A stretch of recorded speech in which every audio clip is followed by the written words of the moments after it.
السلام علیکم ورحمت الله وبرکاته. محترم ملګرو، همزولو مسرانو، الله پاک مو جوړ او روغ لرم. محترم مشتي ته معلومه ده چې موږ یو دومره لوی ضروري اهم کار داسې پرېښی دی په قصد سره، په غفلت سره، د سستۍ په خاطر چې علماو لیکلي دي. بعضې فرمایي چې په قصد سره دا کار پرېږدل، دغه عمل پرېږدل، بعضې علماو لیکلي چې دا ګډ سره کفر دی، یعنې په قصد سره پرېږدل، مستقل پرېږدل. بعضې فرمایي چې د دې پرېښول فاسق او لوی ګناهګار دی. او دوی سوچ وکړئ چې په دې حالت کې موږ ورته لره مرګ راشي، د رب لره په کومو سترګو، په کوم مخ ورځو. او بل عمل موږ کولی هم نو سو پاته راپاته هم دغه یو عمل دی. د الله بندګانو موږ ته دا یو عمل راپاته دی. نه موږ ته جهادونه کولی سو، نه موږ ته مساجد جوړولی سو، نه موږ ته هغه صدقې او خیراتونه کولی سو، نه موږ ته تصنیفات کولی سو، نه موږ ته علم کولی سو، دیني علم کولی سو. دغه یو کار راپاته دی، دا یو عمل چې هغه لکه لمونځ او خاص کر فرض لمونځ. د الله بندګانو که دا سنت نسی کولی، په جماعت یې نسی کولی، دا فرض لمونځ خو ادا کوي. فرض لمونځ پرېښودل ته یې سوچ وکړئ. فرض لمونځ پرېښول، بعضې لیکلي دي چې یو عالم لره یو زنانه وراله ول، زما لور چاته ورکړمه. هغه ورته ویل پر کور یې زړه کړه، خو بې لمانځه ته یې مه ورکوه، پر کور یې زړه کړه.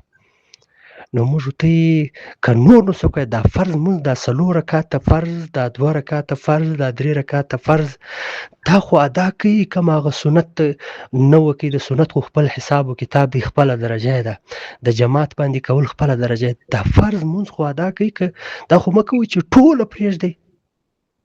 نو خواست درته کوو، زارۍ درته کوو چې لمونځ وکئ او ټول کارونه او معاملات یې په لمانځه سره سموي. دا غلطه خبره ده. بعضې ملګري وایي چې زموږ معاملات یې دا واه سم پلانکی لمونځ کوي، دا کوي، دا کوي. هغه لمونځ سم وکړه. چې لمونځ سم ونه کړي، ان الصلاة تنهی عن الفحشاء والمنکر، الله تعالی فرمایي چې بشکه لمونځ سره له دې فحش او منکراتو او نورو کارونو څخه، بدو کارونو څخه راګرځي. نو دا فرض لمونځ یقینا ډېر ضروري دی. د دې د عادت جوړولو دپاره د تبلیغیانو سره په چوله باندې ولاړ شئ، په پسې روزه باندې ولاړ شئ، په کال باندې ولاړ شئ، د لمانځه په خاطر ولاړ شئ چې د لمونځ شروع کړئ. نو موږ په ډېرو کښني مسایلو کې لګیا یو، او زموږ همزولي چې زه خبر یم، الله تعالی د پر موږ رحم وکړي چې فرض لمونځ قصدن پرېږدي. فرض لمونځ بل دعوت هم نه درکوو چې ته هغه مستحب کار وکړي، یا پیسې پورته کوي، یا پټکی پر سر کوي، یا خولۍ پر سر کوي.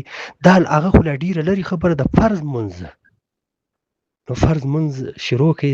د الله بندګانو خواست درته کومه، زارۍ درته کومه چې هر قسم تعاون یې در سره کومې. الله پاک مو جوړ او روغ لره. الله أكبر، الله أكبر، الله أكبر، الله أكبر.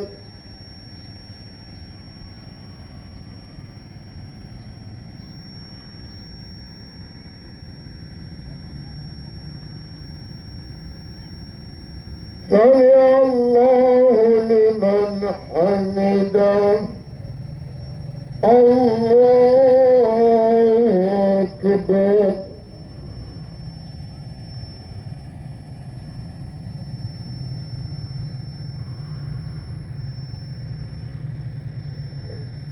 الله أكبر. الله أكبر.